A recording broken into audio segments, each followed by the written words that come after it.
Hi hello friends, ఇవాళ అయితే మన బైక్ అయితే సెకండ్ సర్వీస్ అయితే కంప్లీట్ చేసుకుంది. ఆ వీడియో కావాలంటే కింద లింక్లో ఇచ్చాను, ఒకసారి అయితే చెక్ చేయండి. సెకండ్ సర్వీస్ తర్వాత మన బైక్ యొక్క మైలేజ్ అయితే హైవేలో ఎంత వస్తుందో చూడండి. అంటే నేను ఏ విధంగా టెస్ట్ చేస్తున్నాను అంటే 3 వీడియోలు అయితే చేస్తున్నానండి దీని మీద.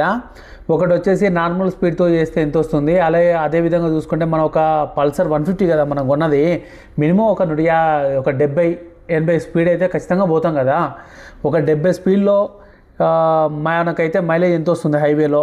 అదేవిధంగా చూస్తే ఒక 50 స్పీడ్లో 55-60 లోపు, 50 నుంచి 60 లోపు ఎంత వస్తుంది. అదే ట్రాఫిక్ కండిషన్లో 40 నుంచి 50 లోపు ఎంత వస్తుంది. ఇలాంటి 3 వీడియోలు అయితే సెకండ్ సర్వీస్ తర్వాత అయితే మీకైతే పోస్ట్ చేస్తున్నాను.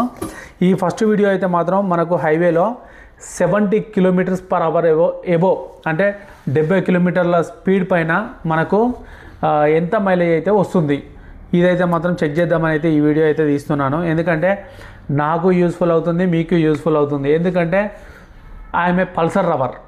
పల్సర్ అంటేనే నాకు చాలా ఇష్టం. అందుకని చెప్పేసి నేనైతే ఈ వీడియో అయితే నేనైతే మీకోసం అయితే తీస్తున్నాను. ఎందుకంటే పల్సర్ 150 తీసుకున్న వాళ్ళు ఖచ్చితంగానైతే హైవేలో అయితే డ్రైవ్ చేస్తూ ఉంటారు, కాబట్టి వాళ్ళ కోసం అయితే నేనైతే ఈ వీడియో అయితే చేస్తున్నాను.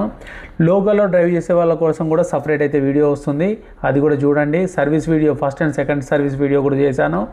ఏ విధంగా ఉందో చూసి చెప్పండి. ఒకసారి అయితే మన ఛానల్ అయితే 11,000 సబ్స్క్రైబర్ దాటుకుని 12,000కి అయితే వస్తుంది. సబ్స్క్రైబ్ చేయని వాళ్ళైతే సబ్స్క్రైబ్ అయితే చేయండి.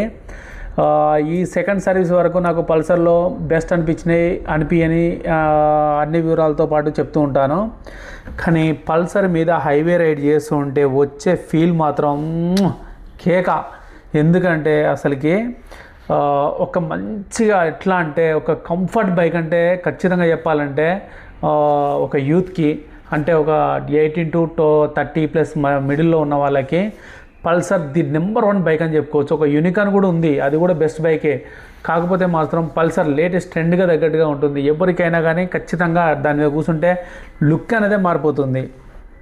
ఖచ్చితంగా మాత్రం పల్సర్ 150 అనేది మాత్రం ఒక క్రేజీ ఫీలింగ్ అని చెప్పుకోవచ్చు. దాన్ని కొనాలనుకొని కొనలేని వాళ్ళు ఎంతోమంది ఉంటారు. మనం కొన్నప్పుడు కూడా ఆ ఫీల్ని ఎంజాయ్ చేయలేకపోతే మాత్రం చాలా వేస్ట్. నేనైతే ఎర్లీ మార్నింగ్ రోడ్డు మీద మంచిగా ఒక 70 km హైవేలో డ్రైవ్ చేస్తూ ఉంటే హాయిగా చల్లని గాలి తాకుతూ చుట్టుపక్కల పంట పొలాల నుంచి వచ్చే మంచి ఒక గుడ్ స్మెల్తో ఎంజాయ్ చేస్తూ హాయిగా అయితే డ్రైవ్ చేస్తున్నాను. ఒక్కసారి ఇలాంటి ఫీల్ మీరు కూడా ఎంజాయ్ చేయండి. ఇది 70 km/hలో నడిపితే అంటే 70 km స్పీడ్తో నడిపితే ఎంత మైలేజ్ వస్తుందో కూడా మీకైతే చూపిస్తాను.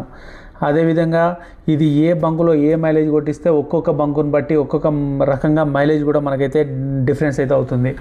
ఫర్ ఎగ్జాంపుల్ అయితే నాకు వచ్చిన ఎక్స్పీరియన్స్ ప్రకారమే చెప్తున్నాను, అంటే అందరికీ ఇలా రావాలని ఏం లేదు. హెచ్పి పెట్రోల్ బంకులో కొట్టిస్తేనైతే నాకైతే ఒక 1-2 కిలోమీటర్స్ అయితే తక్కువ వస్తుంది. అదేవిధంగా ఇండియన్ ఆయిల్ పెట్రోల్ బంక్లో కొట్టిస్తే దాంట్లో 2 రకాలు ఉన్నాయి. ఇండియన్ ఆయిల్ పెట్రోల్ బంక్లో వచ్చేసి ఒకటేమో ప్యూర్ పెట్రోల్ ఒకటి ఉంది, ఒకటి వచ్చేసేమో న్యాచురల్ పెట్రోల్ E20 పెట్రోల్ అని చెప్పేసి 2 ఉన్నాయి. దాంట్లో ఈ 2 పెట్రోల్లో కొట్టిస్తే కూడా నాకు ఒక 2-3 కిలోమీటర్స్ కానీ 5 కిలోమీటర్స్ వేరియేషన్ వస్తుంది. అదేవిధంగా చూసుకుంటే భారత్ పెట్రోల్, దీంట్లో కొట్టిస్తే మాత్రం ఈజీగా నాకు చెప్పాలంటే ఇంకా కొంచెం బెటర్ మైలేజ్ వస్తుందని చెప్పుకోవచ్చు. మీరు ఏ పెట్రోల్ బంక్ మైలేజ్ పెట్రోల్ వాడుతున్నారో దానికి సంబంధించిన మైలేజ్ ఏ విధంగా వస్తుందో ఒకసారి అయితే కామెంట్ సెక్షన్లో కామెంట్ అయితే చేయండి.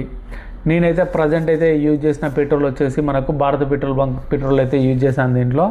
దాన్ని బట్టి అయితే మనకైతే ఈ మైలేజ్ అయితే వస్తుందన్నమాట. 73 వెళ్తున్నాను, 4 kilometers వెళ్ళాను నేను. 44 దాదాపు 44 కిలోమీటర్కు 44 అంటే మైలేజ్ అయితే 44 వస్తుంది 1 కిలోమీటర్కి వచ్చేసి. అందాజ చూసుకుంటే ఫైనల్గా అయితే మీకైతే చెక్ చేపిస్తాను. చూడండి, ఇక్కడ ఒకసారి చూడండి, పైన చూడండి మైలేజ్ అనేది చూపిస్తుంది మీకు. ఇక్కడ 3.4 కిలోమీటర్లు అయితే ఇక్కడ వెళ్ళాను. 4 కిలోమీటర్లకు 44 అంటే లీటర్కు 44 కిలోమీటర్ల మైలేజ్ అయితే వస్తుంది. ఒకసారి అంటే కొంచెం వేరీ అవుతూ ఉంటుంది అది వచ్చేసి మనకు, అంటే ఒక్కొక్కసారి ఎక్సలెట్ డౌన్ చేస్తాం, అప్ చేస్తాం, లేకపోతే కంటిన్యూస్గా పట్టుకొని ఉంటాం. డ్రైవింగ్ అండ్ డిపెండ్ మీద అయితే ఆధారపడి ఉంటుంది. దీంట్లో అయితే నాకు బాగా నచ్చింది అయితే ఒక 2 పాయింట్స్ ఉన్నాయని చెప్పుకోవచ్చు. ఒకటి అండి, ఇప్పటి వరకు చూసుకుంటే అయితే యూనికాన్ దీని మెయిన్ కాంపిటేటివ్ వెహికల్ చూసుకుంటే యూనికాన్ అండి పల్సర్కి 100%. దానిలో చూసుకుంటే ఎల్ఈడి వచ్చింది, డిజిటల్ మీటర్ అంటే కొత్తగా వచ్చింది, కానీ ఎల్ఈడి లైట్ వచ్చింది. పల్సర్లో ఎల్ఈడి లైట్ కోసం అయితే చాలా మంది ఎదురు చూస్తున్నారు. దీంట్లో కూడా మనకైతే ఎల్ఈడి లైట్ ప్రొవైడ్ చేస్తే మాత్రం చాలా బాగా ఫీల్ అవుతారు హ్యాపీగా. అండ్ క్లచ్ కూడా మాత్రం చాలా అంటే చాలా హార్డ్గా ఉంది, దాన్ని కూడా కొంచెం స్మూత్ చేస్తే బాగుండేది. ఈ రెండు అయితే నాకు డిసడ్వాంటేజ్. గ్రౌండ్ క్లియరెన్స్ కూడా కొద్దిగా అంతా ఒక 2 సెంటీమీటర్లు అయినా పెంచినా కానీ బాగుండేది అయితే నా ఉద్దేశం. ఫైనల్గా అయితే నా రైడ్ ఎక్స్పీరియన్స్ అయితే ఈ విధంగా ఉంది. 70లో వెళ్తే మనకైతే 44 వస్తుంది పర్ కిలోమీటర్. For watching.